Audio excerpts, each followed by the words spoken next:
ही साथ जिस तरीके से तस्वीरें बयां कर रही हैं कि असर तो भारत में भी इसका आया है, कुछ इलाकों में ज़्यादा तो कुछ में बहुत हल्का असर देखा गया है। लेकिन फिलहाल जो तस्वीरें हम देख पा रहे हैं म्यांमार में और बैंकॉक में, धरती पूरी तरीके से कांपी है। बैंकॉक की कुछ इमारतों को भारी नुकसान हुआ है। हाँ, एकदम ही देखिए जिस तरीके का ये कहा जा रहा है कि 7.7 मैग्नीट्यूड था ये भूकंप का, करीब 7.7 तीव्रता के साथ ये भूकंप आया था, और जिसके तहत म्यांमार के बहुत सारे एरिया और उसके साथ बैंकॉक के बहुत सारे एरिया को बहुत सारे नुकसान भी आया है। बहुत सारे इमारत जो है उसमें क्रैक आया है। एक जो अंडर कंस्ट्रक्शन बिल्डिंग था वो कोलैप्स हो चुका है, और उसके साथ साथ ये भी कहा जा रहा है कि बहुत सारे ऑफिस का जो स्ट्रक्चर, जो एक्सटर्नल स्ट्रक्चर थे, वो स्ट्रक्चर में भी बहुत सारा इफेक्ट आया है। और जिस तरीके का तस्वीर सामने आ रहा है, वो तस्वीर से साफ है कि म्यांमार का ये जो भूकंप के झटके ये कितने भयंकर थे। म्यांमार में करीब आज सुबह ये झटके महसूस किया गया 7.7 मैग्नीट्यूड जिसका तीव्रता था। और जैसा कि कहा जा रहा है जिकोलॉजी डिपार्टमेंट की तरफ से जो कहा जा रहा है कि ये भूकंप जो है म्यांमार से करीब 50 किलोमीटर दूर में मोनुआ जो शहर है, उस मोनुआ शहर में इसका एपी सेंटर है। और एपी सेंटर से म्यांमार का जो रेडियस, वो रेडियस भी कम नहीं है। और रेडियस जो है वो रेडियस इतना भयानक था, और इसी वजह से बैंकॉक में भी इसका जो इम्पैक्ट वो देखने को मिला है। सिर्फ म्यांमार बैंकॉक नहीं, इसका जो इफेक्ट, इसका जो तीव्रता वो भारत में भी कुछ हिस्से में देखने को मिला है। मगर कुल मिला के बोल सकते हैं कि म्यांमार में ये जो भूकंप आया है, इस भूकंप के झटके किस तरीके का था वो तस्वीर से ही मालूम पड़ रहा है। जिस तरीके से क्रैक नजर में आ रहा है बिल्डिंग में, जो हाई राइज बिल्डिंग है, म्यांमार में बहुत सारे जगह में हाई राइज बिल्डिंग है, बैंकॉक में बहुत सारे टूरिस्ट स्पॉट भी है, उस जगह में भी ये झटके महसूस किया गया है। जो लोग हैं वो लोग रास्ते में आ चुके हैं, और लोगों का हलचल देख के मालूम पड़ रहा है कि ये झटका कितना भयंकर था।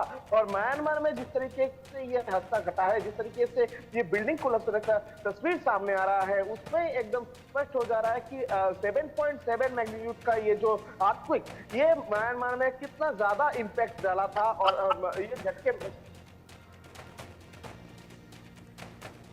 बिल्कुल बिल्कुल रानिक, इम्पैक्ट बहुत ज़्यादा इसका देखा गया है। भारी तबाही की तस्वीरें भी निकलकर सामने आ रही हैं, और साथ ही बांग्लादेश पर भी इसका असर जो है वो देखा गया है। गनीमत ये रही कि भारत पर इसका असर इतना नहीं देखा गया है। फिलहाल रानिक, बहुत शुक्रिया आपका इन तमाम जानकारियों के लिए।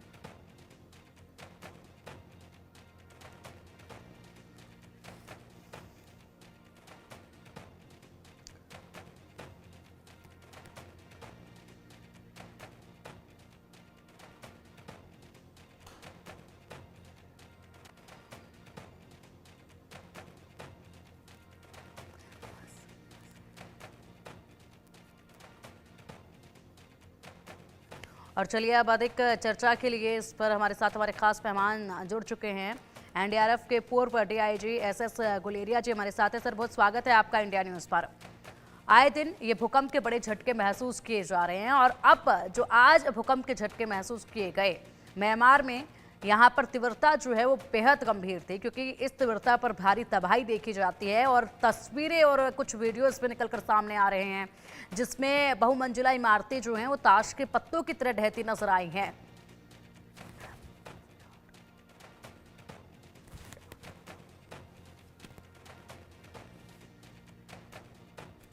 चलिए रुक करेंगे गुलेरिया जी का, लेकिन उससे पहले ये तस्वीरें बताना बेहद ज़रूरी है, क्योंकि तस्वीरें आप देख पाएंगे लोगों के अंदर दहशत देखी गई, लोगों के चेहरों पर डर देखा गया, क्योंकि अचानक से जब लोग अपनी रोज़मर्रा की ज़िंदगी में व्यस्त थे, अपने काम कर रहे थे, उसी बीच जब धरती कांपती रही, तो ऐसे वे सबके अंदर डर देखा गया कि अचानक से ये हो क्या रहा है आखिरकार। गुलेरिया सर, 7.7 तीव्रता का भूकंप महसूस किया गया। आए दिन ये भूकंप के झटके बेहद ज़्यादा महसूस किए जा रहे हैं, और ऐसे में आज जो तीव्रता देखी गई है, जो कि भारी तबाही बताई जाती है जब इतनी तीव्रता के भूकंप के झटके महसूस किए जाते हैं, तो ऐसे में बैंकॉक और म्यांमार में ये तस्वीरें तबाही की निकलकर भी सामने आई हैं। काफ़ी गंभीर है ये। यस मैडम, ये बड़े हायर मैग्नीट्यूड का भूकंप आया है, और इसमें बहुत नुकसान होने की उम्मीद है। ऐसा अभी रिपोर्ट सनसन के बाहर आएंगी तो पता लगेगा कि बहुत नुकसान हुआ है, क्योंकि पिछले कई वर्षों से इस स्केल का जो भूकंप जो है इस इलाके में आया नहीं है। और बहुत ज़्यादा नुकसान होने की उम्मीद है और जो सिस्टम जो है उसको इमीडिएटली रिस्पॉन्ड करना पड़ेगा, नहीं तो कैजुअल्टी बहुत ज़्यादा हो जाएंगी। बिल्कुल बिल्कुल। और इसी के साथ गुलेरिया सर, ये भी जानना चाहेंगे आपसे कि आए दिन इस तरीके से जब ये भूकंप के झटके आ रहे हैं, इसके पीछे मुख्य कारण आप किसको मानते हैं? क्योंकि बहुत कम वक्त के अंदर ही ये भूकंप के कई झटके जो है इस साल में महसूस किए जा चुके हैं और ऐसे में तीव्रता जो है वो लगातार इनकी बढ़ती ही देखी गई है। ये मैडम कई वर्षों से आपको पता है सारा हिमालयन रेंजेस में ये इलाका पड़ता है और ये इलाका जो है हाईली अर्थक्वेक प्रोन एरिया है।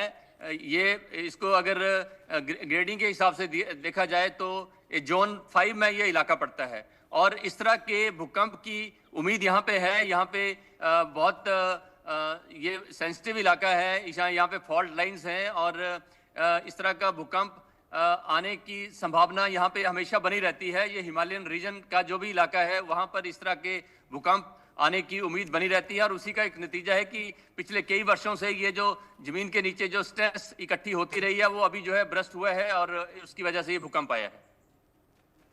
बिल्कुल। और इसी के साथ बड़ा नुकसान जो है वो अभी माना जा रहा है कि काफ़ी जगहों पर बड़ा नुकसान हुआ है और ऐसे में अब ज़रूरी कदम उठाने की दिशा में भी काम करना होगा।